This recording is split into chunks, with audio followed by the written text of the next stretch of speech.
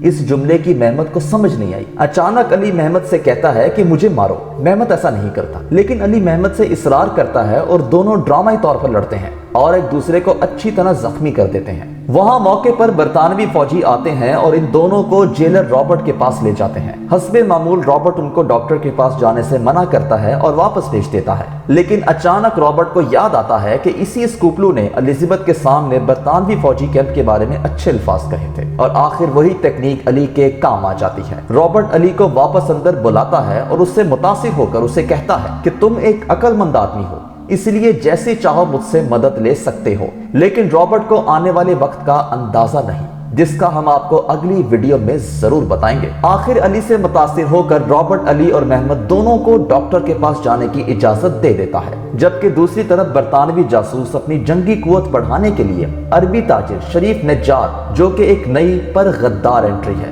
اس سے مدد مانگتا ہے کہ عثمانیوں کے ساتھ تجارت ترک کر کے انگریزوں کے ساتھ تجارت بڑھاؤ اور ہماری مدد کرو عثمانیوں کے خلاف لڑنے میں۔ لیکن فی الحال تو شریف نجار اس کی پیشکش ٹھکرا دیتا ہے، چونکہ ابھی تک اس کو عثمانیوں کے ساتھ تجارت میں دگنا فائدہ ہوتا ہے۔ اب یہاں بڑا اہم موڑ آتا ہے۔ محمد اور علی ڈاکٹر سے علاج کروا رہے ہوتے ہیں کہ علی ڈاکٹر کو سلیمان عسکری کا وہی خفیہ کوڈ بولتا ہے۔ ڈاکٹر مریض کے پاس آئے گا اور اسے ٹھیک کر دے گا،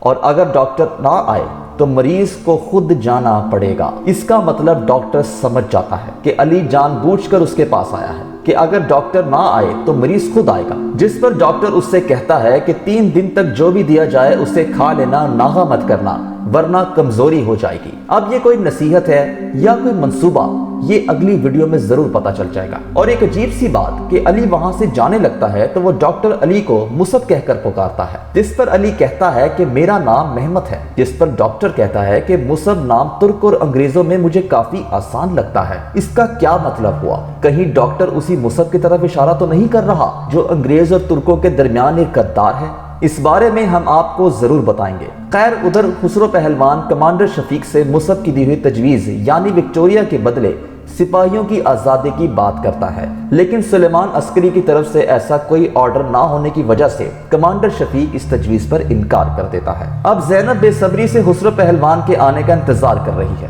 یہ سوچ کر کے مصب کی تجویز کے ذریعے محمد اور باقی سپاہیوں کو آزاد کروا دیا جائے گا، لیکن ایسا نہیں ہوتا، جس پر زینب جذبات میں آ کر عثمانی فوج پر خود غرض ہونے کا الزام لگاتی ہے۔ اب خسرو کیسے اس بات کو برداشت کر سکتا تھا؟ وہ اس بات پر زینب کی سرزنش کر دیتا ہے اور زینب پر اس کی محبت کی وجہ سے اس کا اپنا بس نہیں رہتا، جبکہ کمانڈر شفیق اپنے سپاہیوں کے ساتھ غازیوں کے لیے بننے والا حلوہ ان کے ساتھ بیٹھ کر کھاتا ہے۔ دوسری طرف قیدی کیمپ جہاں تمام عثمانی فوجی لاچار، بے یار و مددگار، ظلم کے نیچے دبے اپنے باہر نکلنے کا انتظار کر رہے ہیں کہ کوئی قدرت کا معجزہ ہو اور وہ اس دوزخ سے باہر نکلیں۔ اب محمد علی سے پوچھتا ہے کہ ڈاکٹر کا ہمارے مشن سے کیا لینا دینا ہے، جس پر علی کہتا ہے کہ مجھے خود بھی سمجھ نہیں آ رہا۔ دراصل جو سلیمان کی تحریر پر لکھا ہوتا ہے اس کے مطابق جو علی کو سوچتا ہے وہ کر لیتا ہے، لیکن اس میں علی کامیاب ہو جائے گا یا نہیں اب آپ کو بتاتے ہیں۔ اب قیدیوں کے رات کے کھانے کا وقت ہو جاتا ہے، تمام قیدی کھانا لے کر الگ الگ کونوں میں چلے جاتے ہیں،